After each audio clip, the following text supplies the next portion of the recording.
All right, now the application.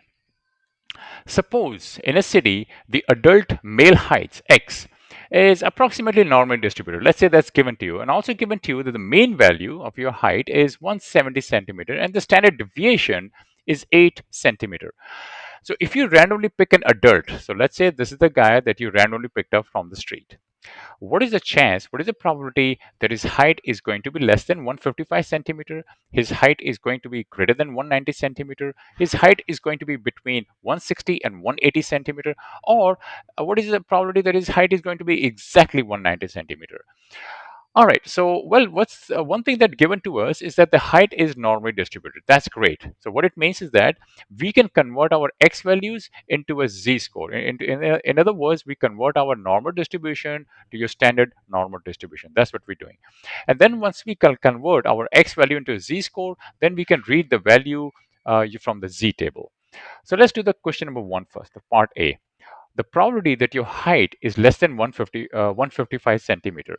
So this is my 155. Let's say this is my 155 right here. Okay, and my mu is given to me as 170. So map this to your z.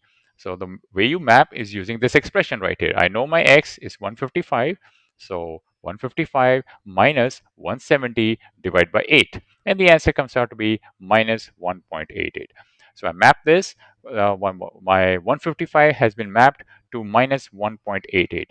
So this value becomes minus 1.88. Now we have to calculate the probability that his height is less than 155. In other words, we have to calculate this area right here. Okay, this area is going to be the same as this area right here. Okay, and we can read this area from the standard normal distribution table. Another name for that is a z table. So to calculate the probability x is less than 155 is the same as calculating probability that your z is less than minus 1.88, and I have a z table right here.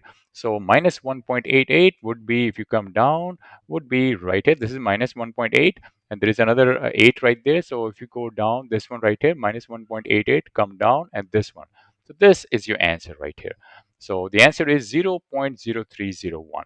So in other words, to calculate the probability that is z value is going to be less than minus 1.88 is equal to 0.031, which is same as 3.01% chance. So it is 3.01% chance that his height is going to be less than 155 centimeter.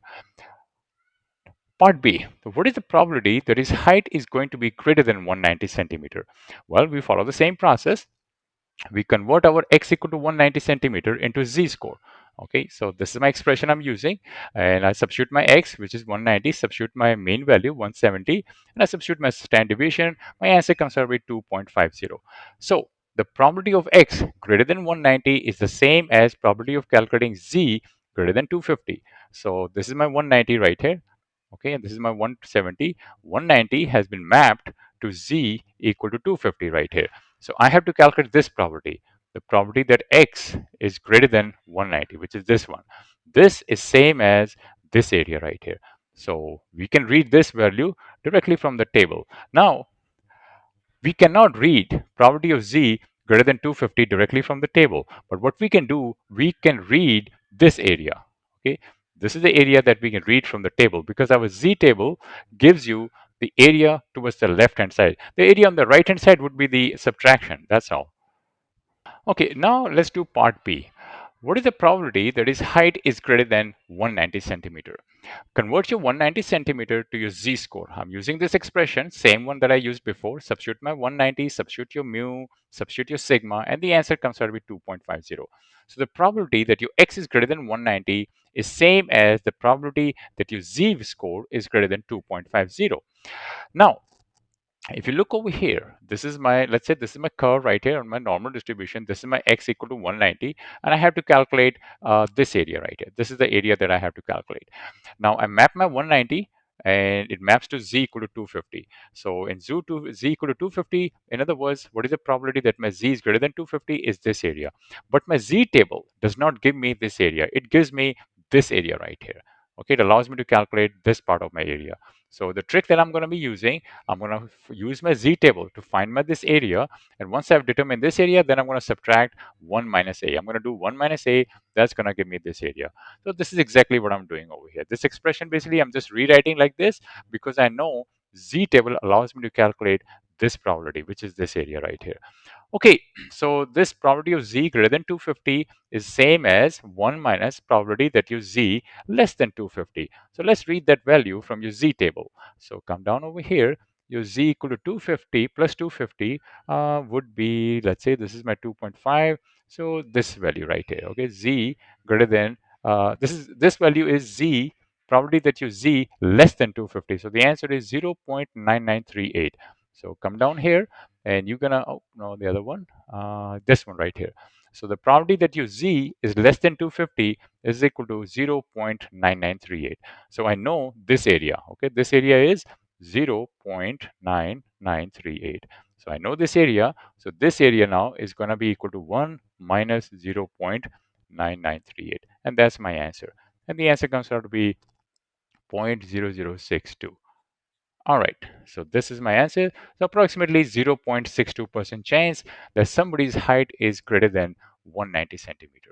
Now, part C, what is the probability that his height is between 160 centimeter and 180 centimeter? So let's find out our z-score for 160 and 180. So I'm using my formula right here, same formula. I'm substituting my 160 on the top, 180 at the bottom, and your answer comes out to be, for the 160 is mapped to minus 1.25, and x equal to 180 is mapped to plus 1.25 right here.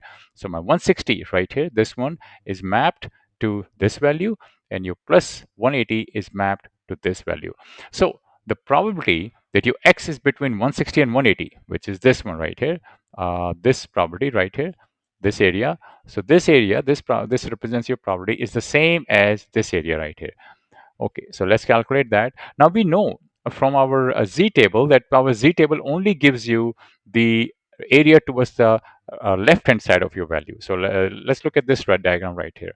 So in this case, this is my z equal to minus 1.25, right? I can calculate this value from my z table. Likewise, z equal to plus 1.25. I can calculate this value directly from my from that z table. So the area between minus 1.25 and plus 1.25 would be your A2, which is this area, A2 minus A1. So you subtract the bigger area from the smaller area, you will be left with this area right here. So this is the logic I'm using to find this area. So the probability that your x is between 160 and 180 is equal to this expression right here. And this is the same as this right here. This one right here is my this area right here, which is this a big area, and this expression is this area. So the probability that your z is less than 1.25, the answer is 0.8944. You can actually go check probability that your z is less than 1.25. 1.25 would be, if you come down over here, it will be right here. Okay, this is the value. So I substitute my value and it's 0.8944. What about the probability that your z is less than minus 1.25? Look at your table. Minus 1.25 is right here.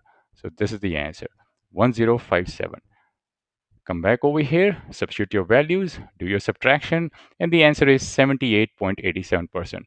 So it's 78.80% chance that the height is between 160 and 180 centimeter. Now the last question, what is the probability that his height is exactly 190 centimeter? Well, we really don't need to convert this into z-score because we already know from our expression before that your probability that x equal to 190 equal to 0. You can actually look back on top, and let me just show you. I showed you this in the beginning, that right there. If you remember, I showed you that the probability that x equal to c is equal to 0. Okay, because of this expression right here, the answer is 0.